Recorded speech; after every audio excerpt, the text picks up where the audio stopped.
ആയയ്ക്കും താതനും നിഞ്ജനന കഥയറിഞ്ഞന്നു തൊട്ടേ തുറുങ്കിൽ ചായാറായി യശോദാദികൾ അസുരഭടദ്രോഹഭീയാൽ വലഞ്ഞു. ആയർ പെണ്ണുങ്ങൾ വെണ്ണക്കളവിലും മലരമ്പിങ്കലും പമ്പരം പോലായി കാർവർണ്ണ നീ ആർക്കഭയമരുളിയെന്നൊന്നു ചൊല്ലിത്തരാമോ? ഞാൻ നോക്കി അവിയിലായിരുന്നു.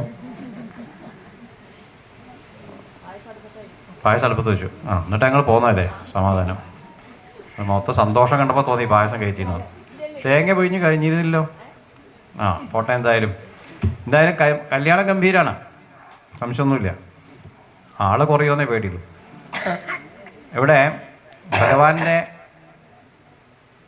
ഓരോരോ കാര്യങ്ങൾ, അതായത് ഭഗവാൻ ജനിച്ചതിന് ശേഷം അവസാനം കാട്ടാളൻ്റെ അമ്പ് കൊണ്ട് സ്വധാമത്തിലേക്ക് പോകുന്നവർ ചെയ്യുന്ന ഓരോ കാര്യങ്ങളും, അതാണ് കൽത്തുറുങ്കിനകത്തമ്മ കണി കണ്ട ദിനം മുതൽ കാട്ടാള നെയ്ത കണയാൽ കാൽത്താർ വിണ്ട ദിനം വരെ കണ്ണൻ കപടഗോപാലൻ, മര്യാദക്കാരനല്ല, കപടഗോപാലൻ കൈവല്യാംബുഘനാഘനം ചെയ്ത കാര്യം സകലതും ജഗന്മോഹനമോഹൻ എന്നാണ്. ഒരു കാര്യത്തിന് നമുക്ക് ശരാശരി തരക്കടില്ല എന്ന് പറയാൻ പറ്റില്ല, അതിഗംഭീരാണ്. ജഗന്മോഹന മോഹൻ എന്നാണ്. അത് എല്ലാതൊന്നും വർണ്ണിക്കാൻ ആരെക്കൊണ്ടും സാധ്യമല്ല. തിരഞ്ഞെടുത്ത കുറച്ച് കാര്യങ്ങൾ അങ്ങനെ പറഞ്ഞിങ്ങനെ പോവുകയാണ്. കാരണം പരീക്ഷത്തിന് 7 ദിവസമേ ഉള്ളൂ എന്ന് ശ്രീശുഖനും അറിയാം. എല്ലാതും പറഞ്ഞു കൊടുത്തിട്ട് ഇദ്ദേഹത്തിനെ മോക്ഷപ്രാപ്തിക്ക് എത്തിക്കാൻ പറ്റില്ല. അപ്പോൾ ശാപം ഫലിക്കണമെങ്കിൽ 7 ദിവസത്തിൻ്റെ ഉള്ളിൽ 7-ാം ദിവസം തക്ഷകൻ വരണം. അപ്പോൾ പ്രധാനപ്പെട്ട സംഭവങ്ങൾ കൃഷ്ണൻ്റെ ജീവിതത്തിലെ എടുത്തു പറഞ്ഞ് അതിലൂടെ ഭഗവാന്റെ മഹത്വം നമ്മളെയും ബോധ്യപ്പെടുത്തുകയാണ് ചെയ്യണം. അപ്പം നമ്മളും അത് ശ്രദ്ധിച്ചിരിക്കുമ്പോൾ പരമാവധി മനസ്സിലിങ്ങനെ കാണാൻ ആലോചിക്കുക, ഭഗവാൻ എങ്ങനെ ചെയ്തിട്ടുണ്ടാവുക, എന്താ ചെയ്തിട്ടുണ്ടാവുക. അങ്ങനെ ചിന്തിച്ചിരിക്കുമ്പോഴാണ് നമുക്ക് അതിനോടൊരു ലയം വരും. നമ്മൾ ശരീരം പടിയിരിക്കുക, പൈക്കുട്ടിയെ കെട്ടിയോ അഴിച്ചു വിട്ടുവോ എന്ന് വെച്ചാൽ യാതൊരു എന്നും ഞാൻ പറയണത് തന്നെയാണ്. നമ്മുടെ മുഴുവൻ പടം ഉണ്ടാവണം. 50 കിലോ ഇറച്ചി ഉണ്ടായിട്ട് കാര്യമില്ല. അതിൻ്റെ ഉള്ളിലെ ആളും ഇവിടെ തന്നെ ഉണ്ടെങ്കിലാണ് ഈ പറയണതിലും വായിക്കുന്നപ്പോൾ നിങ്ങൾക്ക് ഞാൻ പറഞ്ഞില്ല ഒന്നും മനസ്സിലായില്ല. വായന ഇങ്ങനെ കേട്ടിരുന്നാൽ ഒരു സുഖം തോന്നും. അക്ഷരമൊന്നും നമുക്ക് ചിലപ്പോൾ അർത്ഥം അറിയില്ല, അക്ഷരം അറിയില്ല, എന്തൊക്കെയോ വായിക്കണം, നേരം പോണ്ടേ അല്ലേ. അങ്ങനെയല്ല, ഈ ശബ്ദത്തിന് ഒരു ശക്തിയുണ്ട്. ഇപ്പോൾ ഈ 100 ആളിരിക്കേണ്ട വിചാരിക്കുക. കൃഷ്ണൻ എന്ന് വിളിച്ചാൽ കൃഷ്ണൻ പറഞ്ഞ ആളൊന്നും നീച്ചേക്കില്ലേ? കൃഷ്ണൻ പറഞ്ഞ ആളെന്നെ നീച്ചുക്കും. ബാക്കിയുള്ളവർക്കൊന്നും വലിയ വിഷയമൊന്നുമില്ല. അപ്പം നമ്മുടേതായിട്ടുള്ള ശബ്ദം കേൾക്കുമ്പോൾ നമ്മുടെ ഉള്ളിൽ എന്തൊക്കെയോ നടക്കുന്നുണ്ട്. അതാണ് ചീത്ത പറയുമ്പോൾ ദേഷ്യം വരുന്നതും നല്ലത് പറയുമ്പോൾ ചായ പിടിക്കല്ലേ ചോദിക്കണം. അതുകൊണ്ടാണ് നമ്മുടെ ഉള്ളിൽ ഈ ശബ്ദങ്ങൾ വലിയ പ്രവർത്തനം വരുത്തും. ആ ശബ്ദങ്ങളെ നേരാമണ്ണത്തിലുണ്ടാക്കിയതാണ് മന്ത്രങ്ങൾ. വെറും ശബ്ദമല്ല. മഹർഷിമാർക്ക് അറിയാം, ഇന്ന ശബ്ദം ജപിച്ചു കഴിഞ്ഞാൽ ഇന്ന രൂപം ഉണ്ടാവും, ഇന്ന ചലനം ഉണ്ടാവും എന്ന് അറിഞ്ഞിട്ട് അവർ ആ രൂപത്തിനനുസരിച്ച് ശബ്ദത്തിന് ഉണ്ടാക്കിയതാണ് മന്ത്രം. മനനാൽ ത്രായതേ ഇതി മന്ത്ര എന്നാണ്. മനനം ചെയ്തുകൊണ്ടേ ഇരുന്ന നമ്മളെ ത്രാണനം ചെയ്യിച്ച രക്ഷിക്കുക, നമ്മളെ രക്ഷിക്കുന്നതുകൊണ്ടാണ് മന്ത്രം. അപ്പം ഈ വ്യാസൻ എഴുതി വെച്ച ഒട്ടുമുക്കാലും ശ്ലോകങ്ങളും മന്ത്രങ്ങൾ തന്നെയാണ്. അതുകൊണ്ടാണ് പറഞ്ഞത് ഭാഗവതം കേൾക്കണം. ഞാൻ പറയുന്നത് നിങ്ങൾ കേട്ടെങ്കിൽ ഒന്നും വരാൻ പോകുന്നില്ല. പക്ഷെ വായന കേൾക്കണം. പല സപ്താഹങ്ങൾക്ക് വായന ചെയ്യാൻ മുകളിൽ തട്ടി ഒറ്റ പോക്കാം. അടുത്ത് കഥ പറയാൻ നേരത്ത് വന്നിരിക്കും.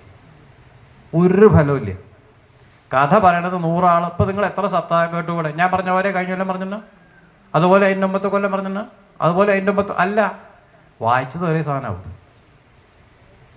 അപ്പോൾ ശ്രവണം എന്നതിലാണ് നമ്മൾ ഇമ്പോർട്ടൻസ് പ്രാധാന്യം കൊടുക്കേണ്ടത്.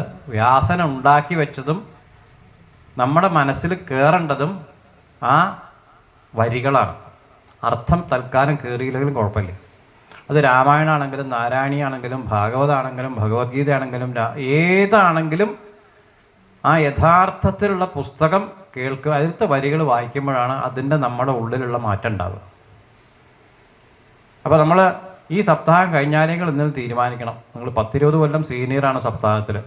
അടുത്ത സപ്താഹം ആകുമ്പോഴേക്കും എല്ലാവരുടെ കയ്യിലും ഭാഗവതം ഉണ്ടാവണം. എന്താ തീരുമാനിക്കല്ലേ? ഊണ് കഴിഞ്ഞിട്ട് നോക്കാം എത്ര പായസം ഉണ്ടോ നോക്കട്ടെ. അങ്ങനെയല്ല, നിസ്സാരാണ്. നിങ്ങളൊരു 5 ഉറുപ്പ്യ ദിവസം മാറ്റി വെച്ചാൽ മതി. ഇപ്പോൾ ഒരു 1000 ഉറുപ്പ്യ എന്ന് വയ്ക്കുക തൽക്കാലം. ഇപ്പോൾ ദേവസ്വം പ്രിൻ്റ് വരുമ്പോൾ 500 ഉറുപ്പ്യൊക്കെ ഉണ്ടാവും. അത്രയും ഉണ്ടാവും, 500-600. ആ പുസ്തകം കയ്യിലുണ്ടെങ്കിൽ ഒന്ന് നോക്കി ഇടയ്ക്ക് ഓരോ പേജോ 2 പേജോ വായിച്ചാൽ എന്തൊരു സുഖം അറിയോ. നമ്മൾ വിചാരിക്കണം എന്നിട്ട് ഭയങ്കര എഫക്റ്റാണ് അതിനൊക്കെ. നിസ്സാരം. ഇപ്പം ഞാൻ പറഞ്ഞു വെച്ചിട്ട് ഞാൻ പറഞ്ഞൊന്നുമല്ല, വലിയ വലിയ ആൾക്കാർ പറഞ്ഞാണ്, ഞാൻ പറഞ്ഞതിനെങ്കിലും വിട്ടോ. അപ്പം എങ്ങനെയെങ്കിലും അടുത്ത സപ്താഹം നമ്മൾ നടക്കും. അടുത്ത കർക്കിടക ആകുമ്പോഴേക്കും ഒരു പുസ്തകം സംഘടിപ്പിക്കുക. അപ്പോഴേക്കൊക്കെ ഞാൻ ഇരിക്കുമോ മാഷേ എന്നാണ് ചിലതിങ്ങനെ ചോദിക്കാതെ ചോദിക്കണം. ആരാന്ന് ഞാൻ പറയണില്ലേ, വേണമെങ്കിൽ തൊട്ട് കാണിച്ചു തരാം. പണ്ടാരോ പറഞ്ഞ പോലെ ആരിയ്ക്കുന്ന ആരൊക്കെ അറിയാം. അതൊക്കെ വേറെ കാര്യം. പക്ഷെ നമ്മൾ ശ്രമിക്കുക. ഇപ്പം നമ്മൾ രാവിലെ ഇങ്ങോട്ട് പോകുന്നത് ഇഡ്ഡലി ആവശ്യമില്ല, നോക്കുമ്പോൾ ഉപ്മാവാ. ഒരു വിഷമമൊക്കെ ആയി, എന്നാലും പോട്ടെ. അപ്പം നമ്മൾ വിചാരിച്ച പോലെ ഉണ്ടാവില്ല, സംഗതി ഉണ്ടാവേ. അതൊന്നും നമ്മളൊന്നും ആലോചിക്കുക വേണ്ട. ഇപ്പം ഇവിടെ അടുത്ത വർഷം ആകുമ്പോഴേക്ക് 6 സപ്താഹം നടത്തി വെച്ചാൽ ഞാൻ വന്ന് നോക്കും. ഞാനൊരു വടിയും കയ്യിൽ വെച്ച് വരും, മാഷാവും കുറച്ച് ദിവസത്തേക്ക്. വാക്ക് തന്നാലേട്ടോ.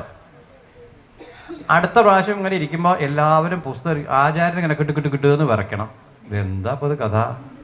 ഇപ്പം ഞങ്ങൾക്കൊരു വർക്കില്ലേ, കാരണം നിങ്ങൾ ഇങ്ങനെ ഇരിക്കണതേ.